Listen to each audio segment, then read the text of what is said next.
안녕하세요. 33살의 평범한 전업주부입니다. 원래 시아버지가 운영하는 회사에 격리로 취업했다가 그 밑에서 아버지 사업을 배우고 있던 남편이랑 만나 결혼하게 되었어요. 남편은 아버지의 사업을 물려받기 위해 예전부터 노력했다지만 개인적인 제 견해로는 남편은 심정이 유약하고 너무 착해서 사업과는 적성에 안 맞는 듯 했습니다. 그래서 꿋꿋하게 열심히 노력하는 모습이 예뻤는지 시아버지께서는 유독 제 남편을 많이 챙겼어요. 사랑하는 전부인이 낳은 유일한 자식이었기 때문이었어요. 남편의 친어머니인 제 진짜 시어머니는 남편 중학교 때 병치레를 하시다 돌아가셨다고 합니다. 시아버지가 그로 인해 식음을 전폐할 정도로 힘들어하셨다고 해요. 지금은 여자라면 사족을 못 쓰는 날고 기는 호색한이셨지만 시어머니께만큼은 지고지순한 순정을 가지셨다 합니다. 아버님은 그 이후로 2번의 결혼을 더 하셔서 밑으로 자식을 셋이나 더 보셨지만 진짜로 아끼는 건 저희 남편밖에 없는 듯 했습니다. 그로 인해 시어머니와 다른 형제들은 늘 시아버지를 못마땅해 했고 남편을 질투했습니다. 2번째 시어머니는 그로 인해 이혼하셨고 3번째 젊은 시어머니는 재산 하나 노리고 곁에 붙어있는 것 같더라고요. 시아버지랑 젊은 시어머니는 20살 정도의 나이차가 났습니다. 주위에서는 젊은 시어머니가 밤의 꽃이었다. 물장사하던 여자였다 이러쿵저러쿵 말이 많았지만 시어머니는 아랑곳 않고 저희 결혼 바로 직전에 혼인신고를 하셨더라고요. 바로 시어머니의 때늦은 임신 때문이었습니다. 저보다 15살 정도가 많았던 시어머니는 처음 뵈었을 당시 임신 초기였고 저희가 결혼한 지금 임신 7개월이시라 하셨습니다. 시아버지는 시어머니의 임신 이후로 2년 후 신도시 아파트를 마련해 주시겠다는 약속으로 결혼 전부터 저희 합가를 요구하셨습니다. 들어가면 불보듯 뻔한 시집살이에 고민했지만 친정어머니께서는 제게 2년 후 신도시 아파트 해주시겠다는데 죽었어 하고 비유 맞춰드려.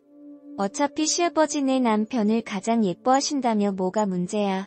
그 많은 재산 지키려면 차라리 가까이 있는 게 나을 수도 있어 라고 부추기시니 저도 기쁜 생각 후 친정엄마 뜻에 따르기로 했네요. 저는 남편과 결혼식을 올렸고 신혼여행에서 다녀오자마자 매서운 시집살이 공격을 당해야 했습니다. 얘 너 왔으면 집안 싹 청소하고 밀린 설거지도 좀 해라. 그리고 내가 꼬막 비빔밥이 먹고 싶으니 꼬막 싸와서 깨끗하게 손질해 놓도록 하렴. 저녁 시간 얼마 안 남았으니까 얼른 움직여라고 새시어머께서 독촉하시는데 전 시댁에 오자마자 독박으로 시키는 집안일 다 하고 꼬막까지 준비해야만 했네요. 꼬막 세척하고 하는데 시간이 좀 걸려 저녁이 늦어지니 시어머니는 아니 젊은 애가 뭘 그리 굶떠. 우리 애기가 영양분 못 채웠다고 뱃속에서 얼마나 힘들어했는 줄 아니? 너도 애 가져봐야 내 심정 알지. 담부터 이런 국물도 없는 줄 알아. 라고 표독히 내뱉는데 와 정말 통곡할 노릇이더군요. 여행 때문에 고난 몸 이끌면서 겨우 다 했건만 이거야 원 하나부터 10까지 꼬투리 못 잡아 안달이니 시아버지 남편도 상식이하인 시어머니 행동에 딱히 재질을 걸진 않더군요. 저는 꾸역꾸역 집안일을 끝내놓고 남편을 잡았습니다. 아니 뭐 저런 아나무인 여자가 다 있어. 내가 집종으로 취직한 것도 아닌데 왜 이렇게 날 못 부려먹어서 안달이냔 말이야. 당신은 내가 힘든 것 뻔히 보이면 시아버지한테 얘기 좀 해주지. 어쩜 그렇게 남의 일처럼 대해. 하자. 남편은 심각하게 절 보며 편들어줄 것 같았음 벌써 들어줬지. 아버지가 늙어서 그런지 지금 새어머니 뱃속에 있는 아기한테 보통 정성을 기울이는 게 아냐. 이러다가 내가 밀려날까봐 걱정이라니까라며 제게 웬만하면 시엄마 횡포 좀 견뎌달라고 하더군요. 남편까지 이렇게 얘기하니 확 짜증이 났지만 남편의 후계자 자리와 그놈의 신도시 아파트 때문에 일단은 꾹 참고 남편의 뜻대로 맞춰주기로 했습니다. 저는 본격적인 시어머니 몸종으로 거듭났고 시어머니의 뜻대로 움직여야만 했네요. 집안일들은 기본이고 쇼핑 갈 때는 항상 옆에서 시어머니 백 들고 쇼핑한 물건들 들고 다녀야 했고 시어머니 운전기사 노릇까지 하며 다녀야만 했습니다. 심지어 시집와서 처음으로 맞는 명절에도 예외는 없었어요. 새 시어머니는 친정이 없었던 터라 계속 집에만 계셨고 본인 시중을 들 사람이 없으면 어디서 이 불안하다는 이유로 저 친정에 다녀오는 것도 2시간만 겨우 허락해 주었네요. 세상에 막장 시어머니도 이런 막장 시어머니가 없었습니다. 뱃속 아기는 어느덧 8개월이 되었고 시어머니의 배도 덩달아 같이 불렀네요. 다 어디선가 이기씨 뱃속 아기는 아들이라 하더군요. 시아버지는 옛날 분이시라 그런지 아들이라 하니 좋아하시며 늘 그막직하게 이쁜 자식 보게 생겼다고 잔뜩 들떠 계셨습니다.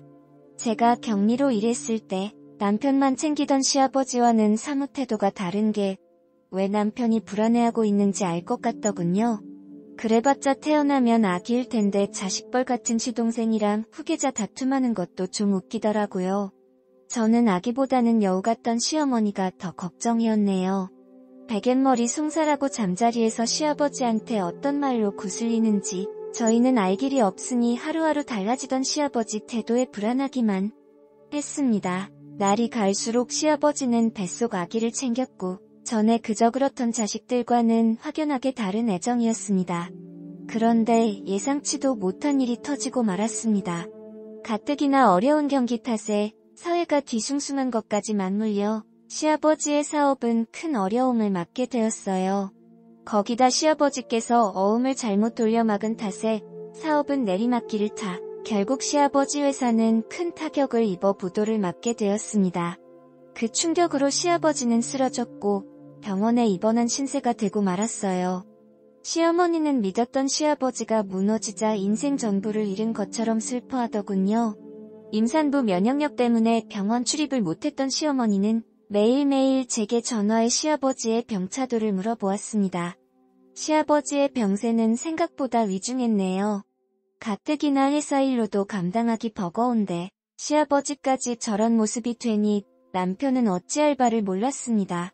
결국 빚쟁이들에게 병원이며 집으로까지 몰려들었고 저희는 또 다른 진퇴양난을 맞게 되었습니다.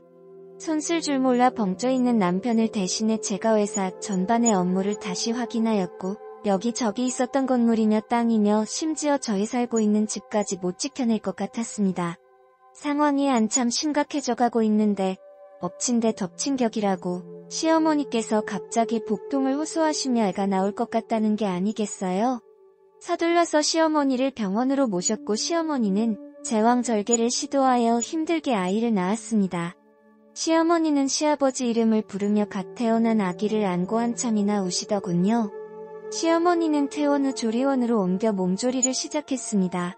때마침 저희도 시아버지 재산이 몽땅 빚쟁이들에게 넘어가 버려 이사할 집을 알아보고 있었는데 그때 시기와 맞물려 결국 시아버지가 병원에서 운명하셨다는 소식을 듣게 되었네요. 저희는 운명하신 시아버지를 장지에 모시며 슬퍼했고 지인분들에게 시아버지의 운명을 알렸지만 흠할 때는 애워쌌던 사람들이 막상 시아버지가 망하자 문상객들도 그리 많이 찾진 않더라고요. 둘째 시어머니는 찾지도 않으셨고 그 자식들은 혹시나 떨어질 콩고물 있나 찾아와 기웃거렸지만 망하고 빚만 남은 걸 알자 뒤도 안 돌아보고 내뺐습니다. 저는 산후조리를 핑계로 콧배기도 안 비친 시어머니께 연락을 했지만 받지 않아 긴 장문의 톡으로 시아버지 어디 장지에 모셨는지 상세하게 일러드렸네요. 허나 기척도 없었습니다. 저는 남편과 다행히 친정도움으로 빌라 전세는 구할 수 있었습니다. 적어도 길바닥에 내려앉지 않는 것을 다행으로 여기고 남편과 으쌰으쌰하며 처음부터 다시 시작하기로 했어요. 그런데 문제는 시어머니였습니다. 어쨌든 남편의 진짜 엄마도 아니고 시아버지의 부인일 뿐인데 시아버지까지 돌아가신 마당에 그 부인을 모셔야 하는지 의논했지만 참 답이 안 나오더라고요. 남편과 저는 결국 타인이었던 시어머니를 모시지 않기로 결론 짓고 산후조리원 퇴소한 날 찾아가 말씀드리려고 했네요. 그런데 예기치 못하게 퇴소하기 하루 전날 산후조리원에서 급히 연락이 왔어요. 산모님이 아기를 두고 사라지셨어요. 아무리 찾아봐도 보이질 않으시네요. 알아보시고 연락 좀 주세요. 라고 말하는데 저는 뒤통수를 때려 맞은 것 같아 어찌할 바를 모르겠더군요. 주위를 수소문해 시어머니께서 가실 만한 곳을 찾아봤지만 시어머니의 행방은 묘연했습니다. 비용 때문에 산후조리원의 아기를 계속 맡길 순 없어 저희는 일단 시어머니의 아기를 집으로 데려왔고 저와 남편은 급기야 시어머니를 찾기 위해 경찰에 실종 신고를 했습니다. 아기를 보는 건 생각보다 쉽지 않더군요. 저 역시 엄마 역할을 해본 적 없었던지라 서툴기만 했습니다. 급한 대로 인터넷에서 우유 타는 법이랑 목욕시키는 법이랑 대강 찾아보고 얼떨결에 아기를 돌보게 되었네요. 낯설고 서투른 제 손길에 적응 못한 아기는 계속 울기만 하더라고요.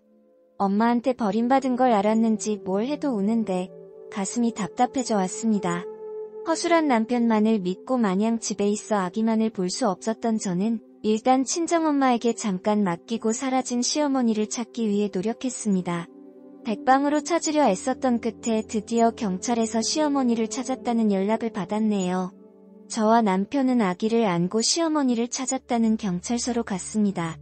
시어머니는 애 낳은 지 얼마 안 됐으면서 자식 보기 부끄럽지도 않은지 그새 남자를 달고 와 저희를 노려보더라고요. 너희들이 나 찾아내려고 실종 신고했니? 기가 막혀. 그냥 사라지면 어디선가 잘 살고 있나 보다 라고 여기면 될걸. 아니, 내 시아버지랑도 끝난 마당에 재산 한 푼 못 물려 받은 것도 억울해 죽겠는데 대체 날 왜 찾아낸 건데? 저는 손에 걷어붙이고 더 이상 시어머니 아닌 그 여자에게 표독히 쏘아 붙였네요. 장난해요. 사라질 거면 아기도 같이 데려가던지요.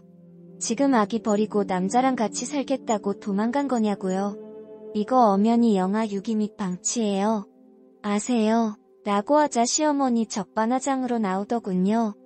야, 그 애를 왜 내가 키우니? 내 시아버지도 없는 판국에 나 혼자 그 애. 어떻게 길러? 네 남편 핏줄이니 네가 키워야지. 너 마침 아기도 없잖니? 그냥 네 자식이다 생각하고 잘 키워라. 혹시 아니, 저 세상간 영감이 감동받아 니들에게 복이라도 내려줄지? 나에게 크는 것보다 니들 부부 밑에서 크는 게 아이한테도 낫다고 본다라고 나오는데 저는 울분을 참지 못하고 시어머니에게 저도 모르게 손을 올리고 말았네요. 간신히 남편이 절 제지해서 극단적인 일까진 일어나지 않았지만 세상에 어떻게 저런 비정한 엄마가 다 있답니까? 세상 분간 못하는 어린애도 아니고 살 만큼 사신 양반이가 태어난 아기를 버릴 생각을 하다니요. 곁에 있던 경찰 역시 제 말이 맞다 하면 산후조리원 기관을 조사한 근거로 영아 유기 및 방치로 입건하겠다고 하더군요. 그 말에 찔끔 겁을 먹었던지 시어머니는 그럼 이 아이 데려가서 내가 알아서 할 테니 아이도 본인도 더 이상 찾지 말라고 합니다. 그리고 나서 내연남이랑 아이를 안고 함께 일어나더군요. 내 아이 어떡하든 그거야 내 맘이지. 남편이는 너도 못 키우겠다는 아이 나라고 키울 방법 있겠니? 아무튼 너한테는 맡기지 않을 테니 이제 네 손 떠난 아이 상관 말아라 하며 내연남과 함께 쌩스치며 가버리는데 정말 미치겠더라고요. 그새 몇길 아이를 돌본 정이 생겼는지 저대로 시어머니 품에 간 아이가 꼭 안 좋아질 것 같고 위험에 처할 것 같아 불안한 게 걱정돼서 어찌할 바를 모르겠더라고요. 그렇다고 어려워진 형편에 제 아이도 아닌 애를 기를 수도 없고 그렇게 갈팡질팡하는 사이 시어머니는 아이를 안고 내연남과 함께 차를 타고 가버렸고 저는 허탈감과 충격에 그 자리에 주저앉아 엉엉 소리내어 울어버렸네요. 그렇게 아이는 가버렸고 저와 남편은 오랜 죄책감과 후유증에 시달려야 했습니다. 지금도 가끔 생각해요. 그래도 시어머니가 나중에라도 제정신 찾아 본인 핏줄인 아기 잘 키웠을 거라고 그래도 모진 분은 아니었을 거라고 확신합니다. 왜냐면 훗날 저 역시도 아기를 낳게 되어 시어머니와 같은 산후조리원을 가게 되었는데 그곳에 시어머니를 기억했던 분이 몇 계시더라고요. 보통 산후조리원에서는 말 그대로 산후조리 때문에 온 거기 때문에 청소 시간 빼고는 모자 동시를 잘 안 하려고 했는데 시어머니는 당시 유독 아기에 대한 정이 많으셔서 아기에게 항상 모유 수유하고 종일 끼고 있으셨다고 해요. 너무 애지중지하는 것 같아서 그렇게 아기가 예쁘냐고 거기 계신 분이 묻자 시어머니께서는 환하게 웃으시면서 늙어서 난 아기라 그런지 너무 예쁘네요. 왜 엄마가 애한테 이렇게 목숨 거나 했는데 이 애를 보니까 본능적으로 너무 소중해서 평생 내가 지켜줘야 하겠다 싶어요. 우리 애기 정말 행복하게 해주고 싶네요. 라고 하셨다고 하더군요. 그런 분께서 아기를 두고 사라졌다는 게 믿겨지질 않았다고 한 분은 제게 장담하시더군요. 그 모정으로 절대 아기 품에서 못 떼어 놓았을 거라고 아마 지금쯤 잘 키우고 계실 거라고 하는데 저도 제발 그랬길 간절히 바랬네요. 어쩌면 시어머니께서 아마 저희에게 맡기려 한 것도 그토록 소중한 아기, 험한 인생산 본인의 밑에서 자라는 것보다는 그래도 평범한 아빠 엄마 이름 아래 번듯하게 자라길 바래서였던 게 아니었을까요? 그냥 제 생각이긴 합니다만 어쨌든 부디 어디서든 시어머니께서 어디선가 아기와 함께 행복하게 잘 사셨으면 좋겠습니다.